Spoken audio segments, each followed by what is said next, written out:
Assalamualaikum warahmatullahi wabarakatuh. Perkenalkan, nama saya Alfred Ramadhani. Saya dari SMA 1 Bintan Timur. Saya kelas 12 MIPA 1.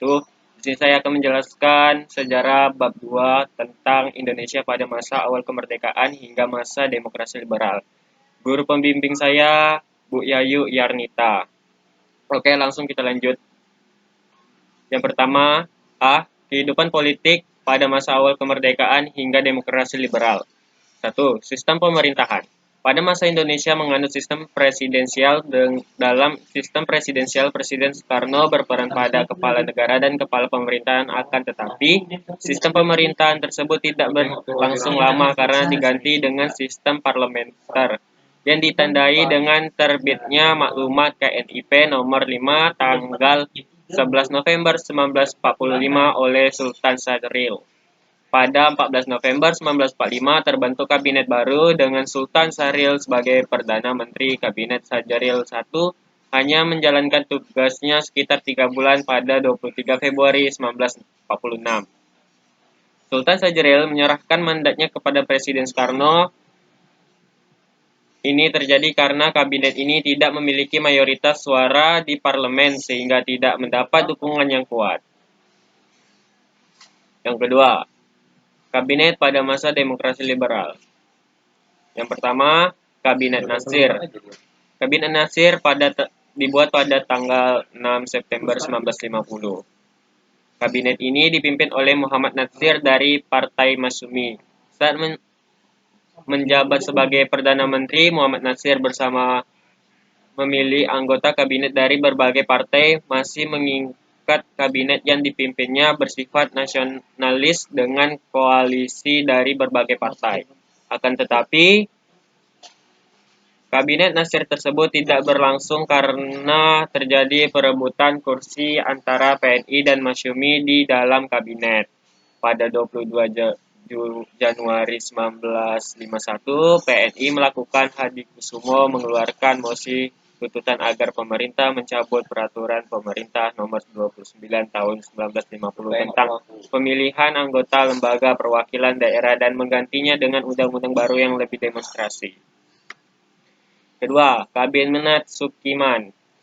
Setelah Nasir mengembalikan mandat, Presiden Soekarno menunjuk Sartono dari PNI untuk membentuk kabinet baru. Akan tetapi, usaha ini gagal. Presiden Soekarno kemudian menunjuk Sukiman dari Masyumi dan dibantu Suwirjo dan dari PNI sebagai formatur kabinet baru. Akhirnya, Kabinet Sukiman resmi memerintah sejak 26 April 1951. Dalam perkembangannya, Kabinet Sukiman juga tidak bertahan lama karena terjadi beberapa permasalahan tersebut sebagai berikut.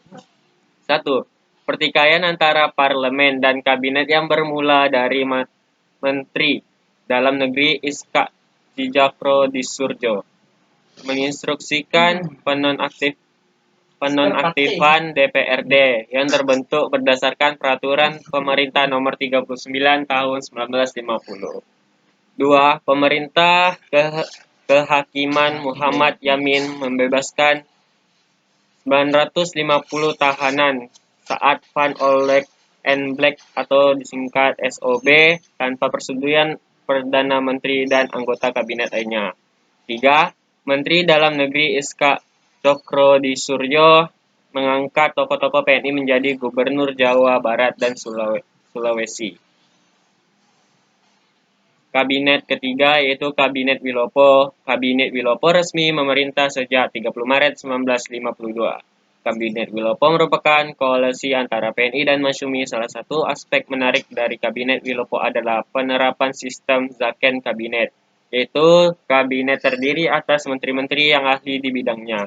Kabinet Wilopo mendapat dukungan lebih besar dibandingkan kabinet sebelumnya.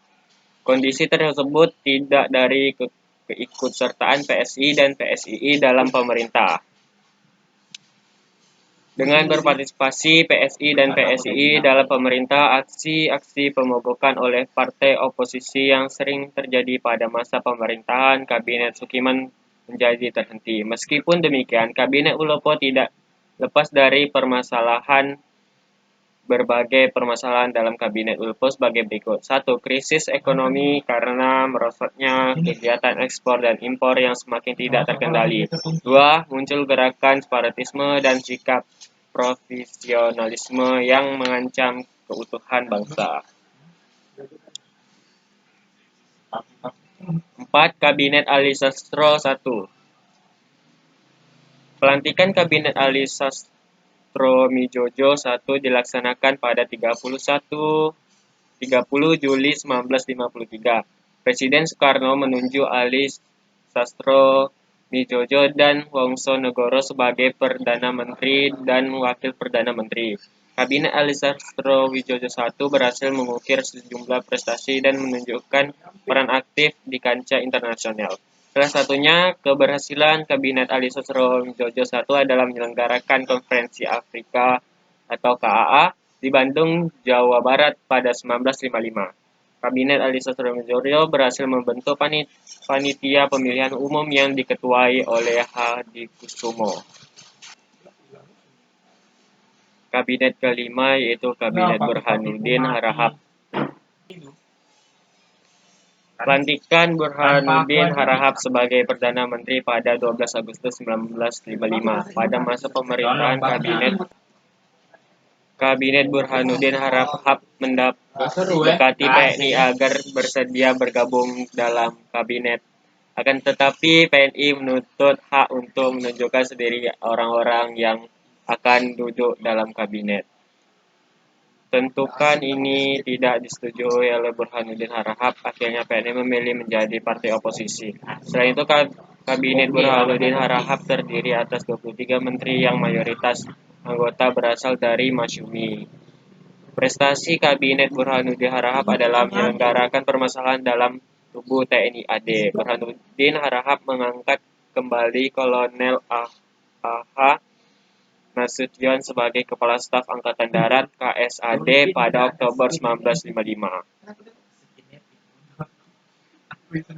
Keenam, Kabinet Ali Sastro Midjojo II. Setelah pemilu 1955, Presiden Soekarno memilih Ali Sastro Midjojo sebagai formatur kabinet baru. Kabinet Ali dilantik Presiden Soekarno pada 20 Maret 1956. Selanjutnya kabinet ini disebut Kabinet Ali Sastro Midjojo II yang terdiri atas koalisi PNI, Masyumi, NU.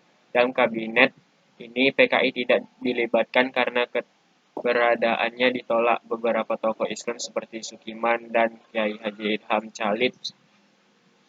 Pada masa pemerintahan Kabinet Ali Sastro Midjojo II muncul pergolakan di berbagai daerah yang mengarah pada gerakan separatisme. Tindakan kurang tegas dari kabinet terhadap pergolakan yang muncul membuat Ikatan Pembela Kemerdekaan Indonesia IPKI dan Masyumi menarik para menteri dari kabinet. Mundurnya sejumlah menteri dari Masyumi menyebabkan Kabinet Ali Sastro Midjojo II harus mengembalikan mandat kepada Presiden Soekarno pada 14 Maret 1957. Kabinet Juanda.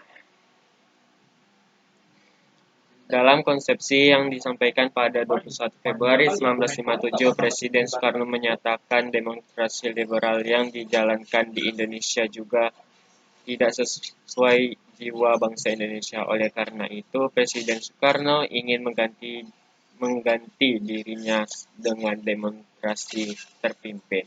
Konsepsi Presiden ini menuai perdebatan di parlemen dan di luar parlemen. Untuk menghadapi kondisi tersebut, Presiden membentuk Kabinet Karya dipimpin oleh Juanda Karyawijaya. Pemerintahan Juanda dibantu 3 wakil Perdana Menteri yaitu Hardi dari PKI, Ida dari NU, dan J.L. Laiman dari Parkindo. Salah satu prestasi Kabinet Karya adalah menentukan garis kontinental batas wilayah laut Indonesia melalui Deklarasi Juanda. Deklarasi Juanda menyatukan wilayah laut dan daratan Indonesia menjadi satu kesatuan bulat dan utuh. 3. Sistem kepartaian. Pada masa demokrasi liberal, sistem kepartaian yang diterapkan pemerintah Indonesia adalah sistem multipartai. Menurut Muhammad Hatta, sistem multipartai bertujuan memudahkan dalam mengukur kekuatan perjuangan dan memudahkan dalam meminta pertanggungjawaban kepada pemimpin-pemimpin barisan